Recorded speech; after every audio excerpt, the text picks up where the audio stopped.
Hey y'all, it's Katie coming back to you with another update. Hopefully this video won't be too long, but I just had a few things I wanted to touch on. I meant to do this video yesterday, but the day got away from me. So yesterday I was 5 weeks pregnant, so today I'm 5 weeks and 1 day. I guess I'll start off by letting you know yesterday I did do a third beta test. I don't think that's typical, but in my case, because my first two were on the high side, I think she wanted to see how high it was going to get. So if you recall, my first was last Wednesday at 166. The second was last Friday at 452, and yesterday's number was 4,622. So is definitely on the high side. I did check a website that you guys might be interested in, those of you who are doing betas. It's called betabase.info. It's some type of website where women can go on and kind of plug in their betas and then signify whether or not they're carrying single, twins, or triplets. And so it gives kind of averages, median ranges of on different days past ovulation, what their betas were and how many they were carrying. And while my first 2 days were definitely on the high side for a singleton, they were definitely within range. Yesterday's beta of 4622 would be considered super high for a singleton on day 21 past ovulation or 16 days past 5-day transfer. And I think it was average for twins. We did only put one embryo in, so if we have twins, they will be identical. Which obviously we were open to twins. If you remember, we were supposed to put 2 embryos in, and our clinic kind of had a mishap and froze our remaining embryos prior to transfer. So it would be kind of funny for this to turn out into identical twin pregnancy. I'm actually kind of scared about it because, like I told my husband, I was like, I don't know. I'm like nervous I won't be able to tell them apart. And he's like, they'll have different personalities. And I said, not at like 2 days old. They're just laying there. So we were talking about wrapping ribbons around their little ankles, or putting marks on the bottom of their feet, or painting their toenails different color. So I'm sure we'll figure it out, but I'm just like terrified I'm going to like mix them up somehow. So the irony of all this is my 9-year-old is convinced. Actually, from the day we transferred, he was like, it's okay, it's going to split into 2. And I just think it would be crazy if he was right. So I don't know. It's like so up in the air. I mean, it could be basically my numbers are doubling every 35 hours rather than 48. And they continue to do so even though my numbers are higher. So we will see. We will see on May the 3rd. That's when they want me to come back in. I'll be 6 weeks, 6 days pregnant for the first ultrasound. It's still the IVF clinic that will do that. And we will know then if we have 1 baby or 2. So it'll be a nice long wait. Aren't we all used to the long waits? What else? The other thing is they did test my progesterone again yesterday. Last Friday they had me drop down to a 0.5 cc progesterone and oil injection every day. My number went from 37 to 32. She said anything above a 20 is considered good. So now the plan is for me to do a 0.5 cc every other evening. So I did not do one last night. And that will end on Thursday, April 28th. So I'm kind of excited about not having to do injections anymore. What else? I guess the next steps from here, aside from waiting for the ultrasound, is to find an OBGYN. So we've only lived here a couple years.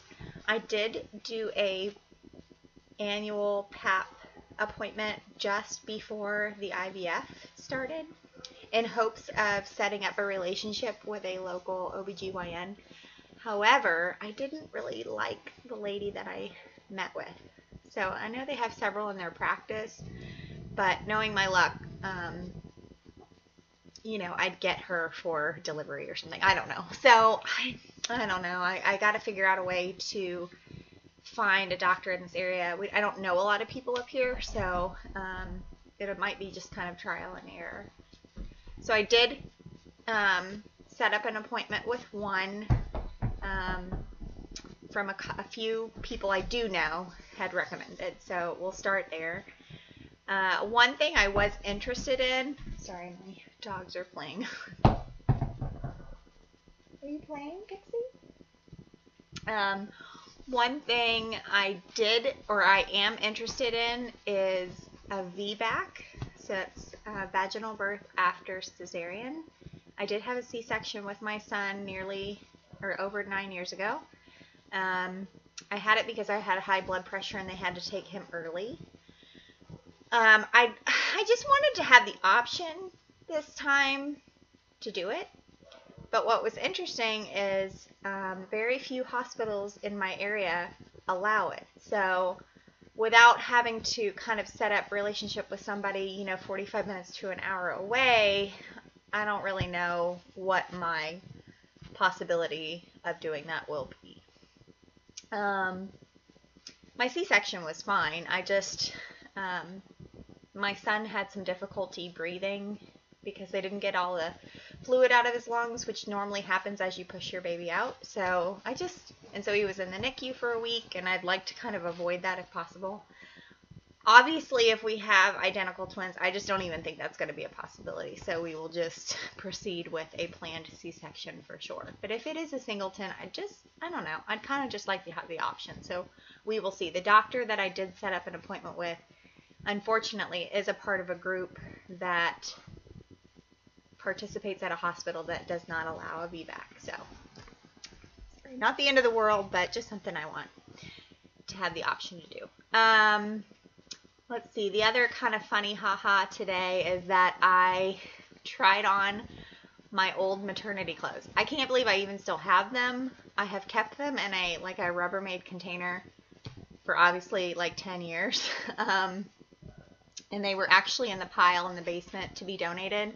And I just hadn't gotten around to scheduling a pickup. So, things work out in funny ways. So I brought them upstairs today to wash. Not that I feel like I'm ready, although I will show you a little belly shot just to see what you guys think. But surprisingly, the pants fit. I was 15 pounds lighter when I had my son. As many of you second-time moms know, your body never really goes back the same after you have a child. So I was kind of counting on them not fitting, but they did. So we'll see how they fit as I get bigger. But some of them were even a little baggy, which is a good sign.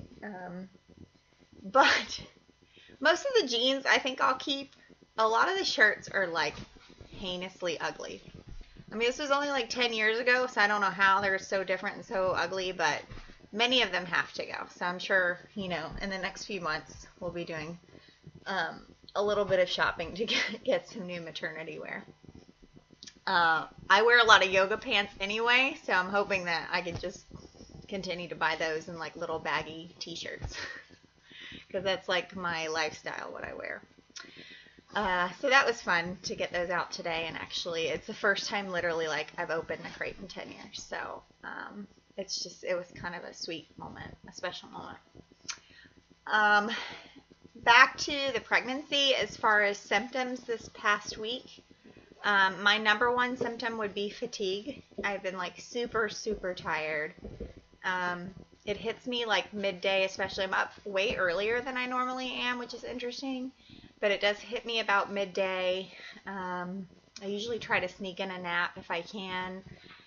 And then I'm usually in bed at 7. That doesn't mean I necessarily go to sleep, but I do sleep pretty hard at night, which is good. But it doesn't seem to change the level of fatigue, unfortunately. I haven't really had any nausea. I'm hoping that continues because my first pregnancy was terrible. I could count on my fingers the number of days I didn't vomit my entire pregnancy. So it did not go away after the first trimester. So I'm hoping that this continues. We'll see. They say it starts really in your 6th week, so we'll see next week if it starts to happen. Some breast tenderness, some belching, which isn't very ladylike, but it is what it is.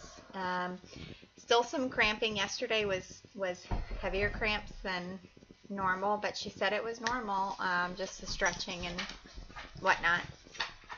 I don't think there's really any other symptoms to note.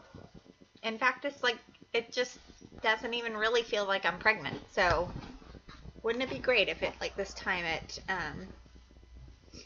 was super easy? Wouldn't that be great? So anyway, I'll give you guys a little belly shot if I can. Let me see here. Oh, my dogs. Crazy dogs. So, I don't know if this is just floating or if I'm really already showing or if it's the fact that I've already had a baby and I naturally have a pooch anyway. But there's definitely, let's see if I can stand up. There's definitely something there. I can't tuck it in. So, I don't know if it's a baby bump yet or not. I just don't know. So, we'll see. Anyway, that's my 5-week update, y'all. Hopefully I can do these updates every week or two. I don't want to bombard you with all my symptoms and things, but I know you guys are interested. So anyway, I hope you guys have a great week, and I will check back in with you soon. I hope you guys are all doing well and start to enjoy the spring weather, and baby dust to everyone. I just continue to pray for the friends that I've made through this YouTube channel, and any of you who are just starting out your journey and decided to follow me. Again, I'm pleased and happy to offer any support that I can. So I hope you guys have a great day, and I'll talk to you later. Bye.